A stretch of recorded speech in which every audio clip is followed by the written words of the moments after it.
Researchers at Catalyst define conversation roadblocks as the assumptions, attitudes, or experiences that keep us from talking about our differences. There is a particular roadblock in conversations that can really prevent us from countering stereotypes and exclusionary practices. What is it? There will be negative consequences to my actions. This roadblock can take form in various ways. One way might be in the experience of, it's not safe to speak up. If people are feeling unsafe to voice their thoughts at work, this diminishes contributions of thought that can bring to the surface practices that need to be altered. This roadblock can also appear in the form of an assumption that I will say something inappropriate or worse, be viewed in a negative light as a racist or sexist or not a team player. To discuss difficult topics can be uncomfortable, but we can't let discomfort get in the way of building connections with others.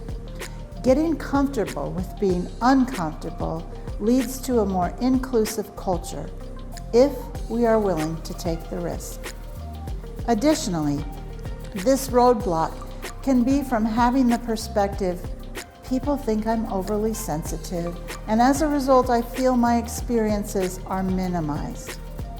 When people disclose their experiences of bias or exclusion, it can be hard for many people to hear. In those moments, listeners must be sure to acknowledge the lived experiences being shared. Sharing experiences of bias and exclusion can be difficult and painful for many people. Here are 3 Tero tips to overcome this roadblock. Be humble.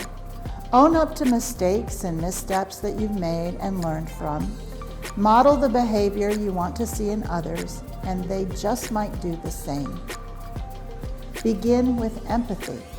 When you are the one receiving biased or harmful messages, pause first to gain understanding.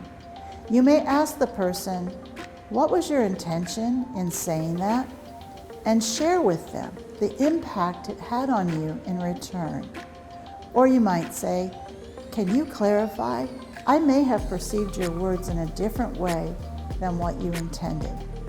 Try being curious first to gain a deeper understanding. Ask a colleague. Start having the conversation to learn more about things you are unsure of.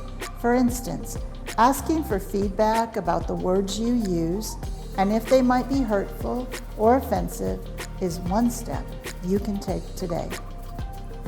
These conversations may be uncomfortable, but they will maximize the safety people feel in being heard and speaking up.